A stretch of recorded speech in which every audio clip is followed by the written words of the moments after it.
is Alain Prost, the pole position man, leading the warm-up lap, with Patrick Torbay second on the grid, in second place on the warm-up lap of this 4.3-mile lap. Andrea De Cesaris is third fastest on the grid in the Alfa Romeo, with Nelson Piquet fourth, René Arnoux fifth on the grid, Riccardo Patrese in the Brabham BMW sixth, Manfred Winkelhock in the ATS, higher than he's ever been, I think in seventh place, Eddie Cheever in the second Renault eighth, Keke Rosberg, the leading Ford-powered car, is in ninth place, and Mark Surer, an excellent in the Arrows, 10th position. And Surer very much a man to watch in this race, I think.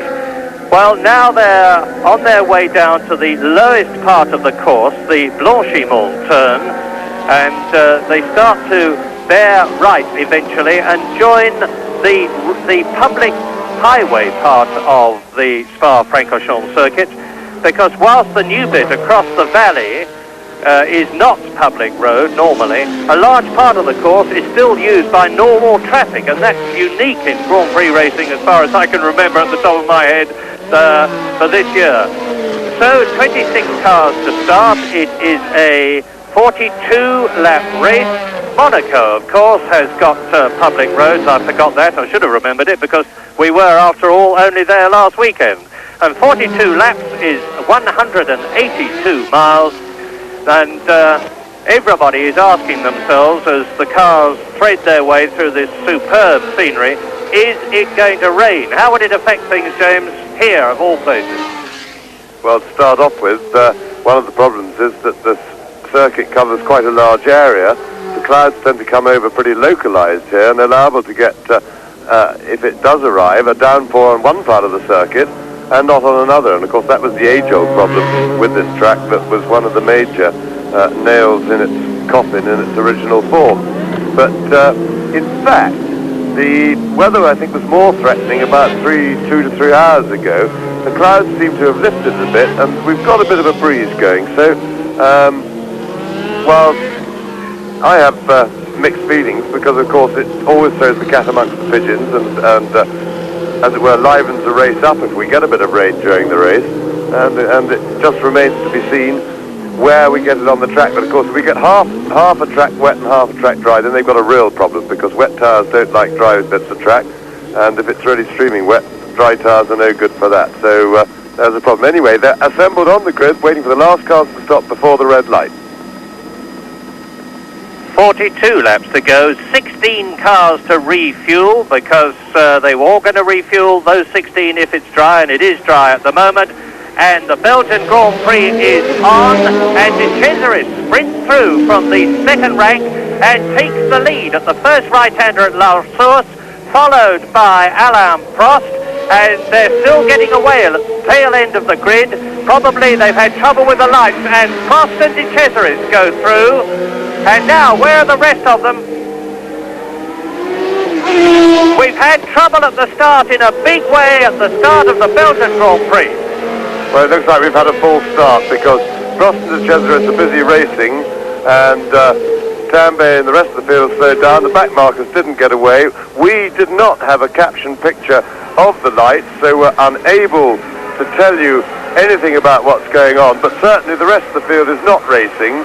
Prost and De Cesaris are probably having a terrific fun out on their own, because in that situation, a racing driver, when he sees the green light, goes and doesn't stop. So it looks like a huge mess up, as we say, and remains to be seen what happens. It's a pity that we couldn't see what happened with the lights. I would suspect that maybe we had a jump start, because they certainly seem to move pretty quickly from when apparently the red light came on. We couldn't see the red light, but when the engine notes climb, that's normally when the red light comes on, and it may be that De Cesaris jumped the start. He certainly appeared to get a flyer, and well, we'll see what happens. Well, in this, are they going to stop the race, is what we have to ask ourselves. De Cesaris and Prost out on their own. De Cesaris thinking he's in the lead, Prost thinking he's in second place. They're going very slowly. They are obviously going to pull them in and restart the Belgian Grand Prix. Yes, I think they've clocked it, Murray. They're just cruising around as well, so yeah, I can't see any marshals giving a stopped race flag signal, but somehow that must have been communicated to them, because they don't appear to be racing. Well, this was something that one must say could not necessarily have been unexpected, because with the drivers starting on a curve and with them having to have two sets of lights, it was entirely predictable that something like this might happen, although we're hypothesizing that De Cesaris jumped the start.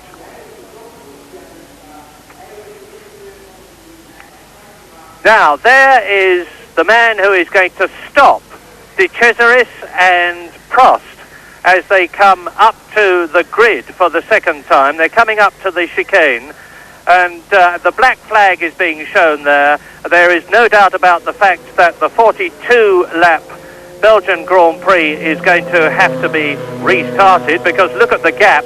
And it was, incidentally, I think Elio De Angelis was stuck on the grid, because it was definitely one of the black and gold John Player special cars that we were looking down on from above. So look now as the cars come through with the yellow flags waving to assemble for the restart. Well, we now have a restart situation, which is going to be interesting to see just how the officials orchestrate this. Will they do 5 or 10 minute countdown in the normal way, count the cars off for another warming up lap or pace lap, which would then mean that the cars have done 2 more laps of this 4-mile circuit than they had anticipated, and the accurate measurements with which teams put the fuel in, this will throw the cat among the pigeons if the organisers don't allow refuelling on the grid, and very often they don't. So we might have a bit of a situation for the Barrack Room lawyers here. And of particular significance is the Brabham team, because their fuel is very, very marginal indeed, and this race is much longer than Monaco last week, and things were pretty tight for Brabham at Monaco, so it's going to be more than interesting to see what happens.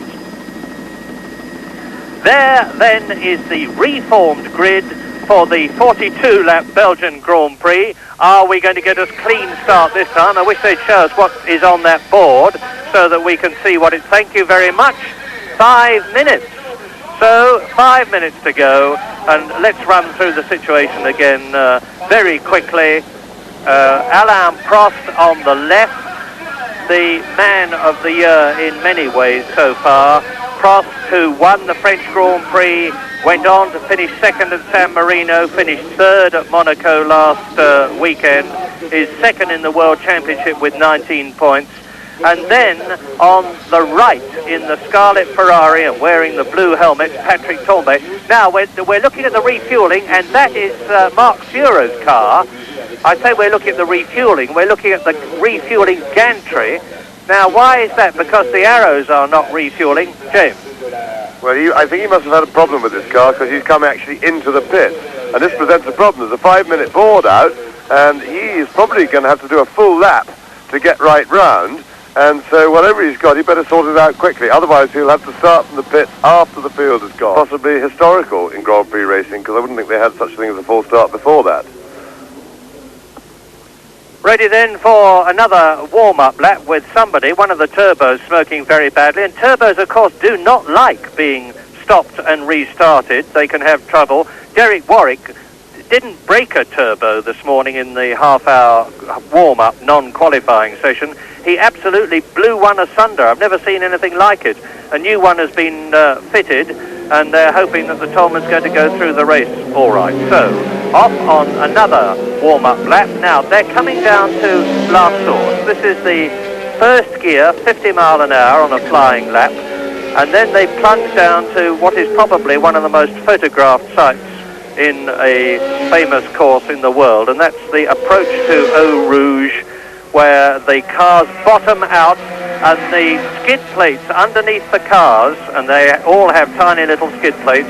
There is the bottoming out point. Now they climb uphill, and they've been leaving streaks of aluminium on that part of the course. Now from Eau Rouge, it is past the Rodeo. They're still climbing. They're going along to Kemmel. You can see the course winding away to the right there. Now you can see what the wonderful Spa-Francorchamps circuit is like. They're on their way to Les Combes, which is a third gear, 120 mile an hour corner. and it's after they've gone round the right, and you see